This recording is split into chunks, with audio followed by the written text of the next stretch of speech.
who am I to give such an award to such a legend? I'm not sure. Komet asked me if I would present several months ago, and I said absolutely. I can see some faces in the crowd that knew Marcel a lot longer than I did, but in his later years became pretty good buddies, and I'll tell a little story about that too. So we'll talk a little bit about the history about Marcel's family and when he arrived here, and a couple of cool little stories real quick, and we'll get on to it. So Marcel, born in southern Germany, French and German parents, Octave and Edith. Marcel came to the U.S. by boat in 1955 at the age of 9. Pretty cool story. Giscay's lived in New York City, bought a second home here in Bonneville, became great friends with a lot of folks, and that's where Marcel kind of became an expert skier here in Bonneville, and went off to college in the West, but the ski skills that he learned here became great use to him when he came back and became an instructor in his early 20s, and he became a proud American citizen age 26. From my understanding, that was a big day for Marcel, and he was super proud of himself for that one, so that's a pretty neat story. After a few years working in New York City with his dad at Frenchie's Color Lab, which I'm not sure what that is. I should have put that in there. That's okay. Some of these notes Kenneth said, here's what you're going to read tonight. I said, that's fantastic. Thank you so much. So Frenchie's Color Lab, but the mountains in Vermont and Bonneville were just too strong of a call for Marcel, and he had to move up here permanently.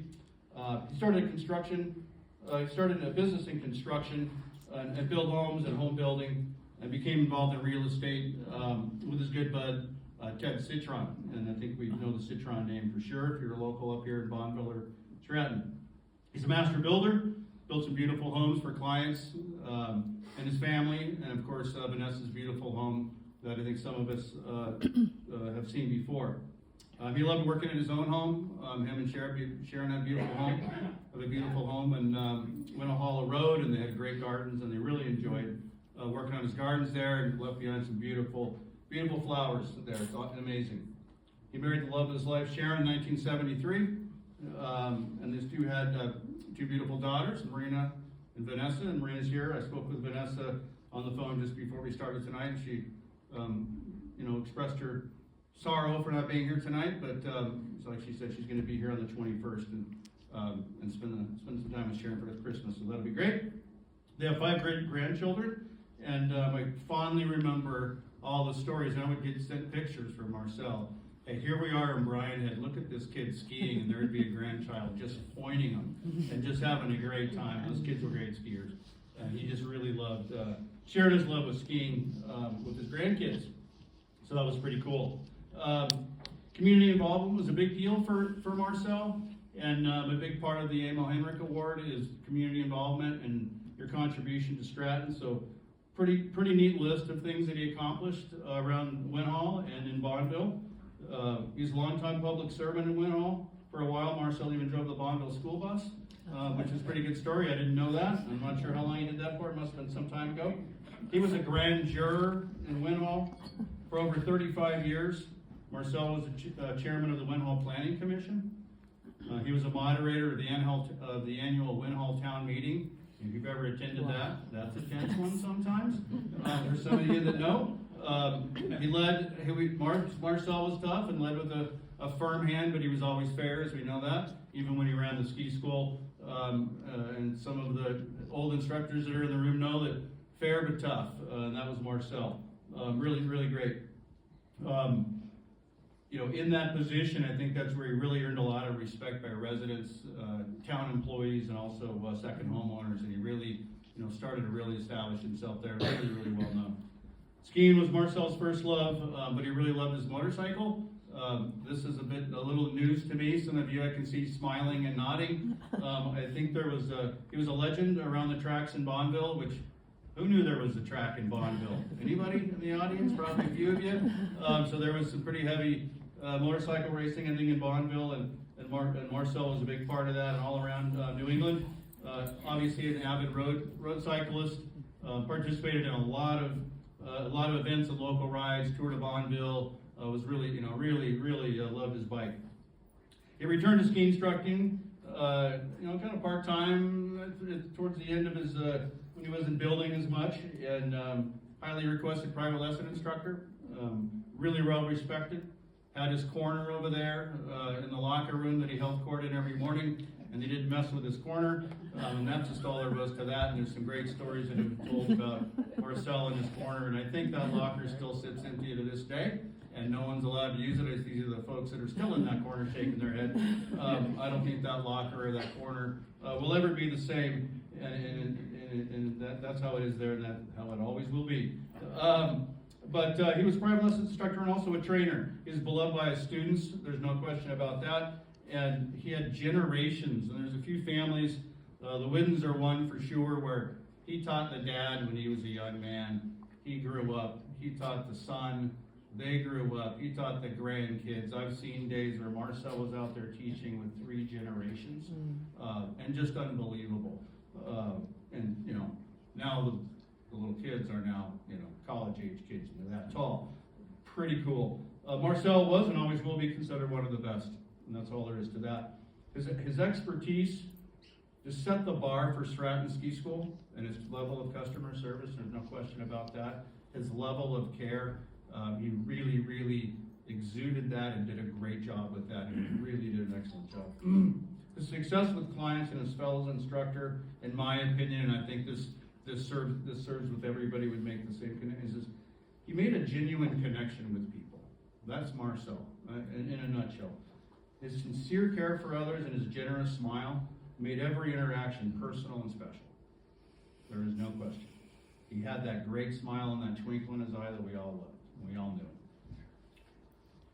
He loved sharing his knowledge with others as a trainer for the ski school, and I talked to Devin Cavanino the other day, and I called her and I said, so, how many skiers did he touch? Let's see, there's 500 instructors in the ski school. He probably trained 100 or 200 of them every single year for 20 or 30 years. You do the math, that's got to be 1.5 million. And she just laughed. And she's like, I'm not sure if you've impacted 1.5 million students. That might be a lot. I said, hey, that math's good enough for me. But he did, if you look at the stretch and the impact that he had with not only instructors, but the trickle down of all the students, pretty impressive. And so that love and sharing was just such a big deal for him. There's just no question. A couple of stories, and one of them, and I know that Louis Lechner's in the crowd, and I know he was in cahoots on this one. And as the VP of Operations, I'm supposed to stop crap like this from happening. But what happened was, I hear this shuttle, the club shuttle is running through the parking lot of the maintenance building. And what the hell's going on down there? So I investigated. Turns out that Marcel had the Whidden family, who's been with forever. And there's a trail called Treetop Way, and the upper Treetop Way is like a public trail. The lower Treetop Way is closed to the public, and that's how the snowcats come and go from the resort, or from the maintenance yard. They come up. But every day, 10 or 12 snowcats groom that. So it's impeccably groomed, right? So they groom all night, and they go down that hill, and no one goes on it all day long. No cats, no people, no nothing. It just sits there groomed. If it snows all day, it just sits there untracked. And Marcel knew this, and on those days where, hey, sometimes the skiing's not that great, he always knew there's this special run that doesn't get touched on. So he knew that Louis was driving the bus. So he'd call Louis and say, hey, meet me down there at 10:30 or whatever time it was. And sure enough, he'd take his clients on this special and say, just duck the rope, come on, I know Craig. And they go down there and get this untracked run, right down into the maintenance yard, right onto the gravel. And the bus would be there with a Louis in it and welcome and pick them up. And not only that, he wouldn't even drive them back to the base area. They wouldn't even have to walk. They'd drive up and drop them off at Snowbridge. And Louis was over there smiling, so they wouldn't even have to walk up the stairs. They would ski right off the side of the road, right back downhill into the base area, and get back on the American Express lift and do it again. So those are the kind of really special and really unique perspective. And the rest of you out there, you better not be doing that without me knowing about it. But pretty neat story, pretty unique, and you just don't see that. You just don't see that perspective and that unique thought pattern going out to do something really special for his students. I have another one that's kind of neat, a little personal example. Everybody hangs their skis up in April. Marcel and I get on a plane and go heli skiing. We do it every few years. And so we go to the Bugaboos. We've been to a couple places. The Bugaboos is one of our favorites. A week-long heli trip. The furthest part of that tenure of the Bugaboos is a place called Top of the World. And it's about a 25-minute helicopter ride. It's very far for a heli ski trip. You never really fly that far. But it's got to be just perfect. Snow's got to lay in there just right. Weather's got to be clear, no wind. They'll fly you in there. It's this beautiful, huge bowl with this giant rock spire growing out of it. It's unbelievable. Beautiful. So Marcel and I one day got lucky enough, we got to ski that together. Ski down that left side right next to that rock spire. It's beautiful. Right? So we're at dinner that night, and he said, how special it was and how awesome. And to Marcel, it wasn't the run, is that we were sharing it together. And it was that shared special thing that we did. It was a big deal. So we booked again. And that was last winter. Unfortunately, Marcel couldn't make it on that trip, right? So don't cry, Devin, it's okay. So Devin and Jeff and I went, and you never know. The Top of the World doesn't get skied very often. 4th day, guides come in. Guess where we're going today? Top of the World. Awesome. So we went up and we skied the Top of the World, and I skied down that left side right by that rock.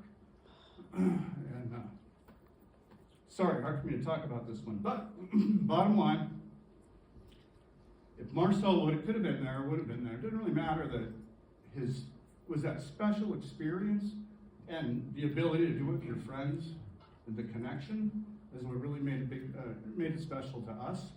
And that carried forward, and we shall carry that forward. That's how Marcel saw the world. And I just think that was a real special example of his sincerity, how he saw his friendships. Just a really special guy. And so, excuse me, a little choked up on that one. It's a hard story to tell, but that's okay. It shows how much he meant to me. But to summarize, I'm just really honored to be able to present the award to Sharon and Marina and the Giske family. Marcel making a lasting impact at Stratton, and his professional excellence really stands through. So why don't you come on up and I'll present.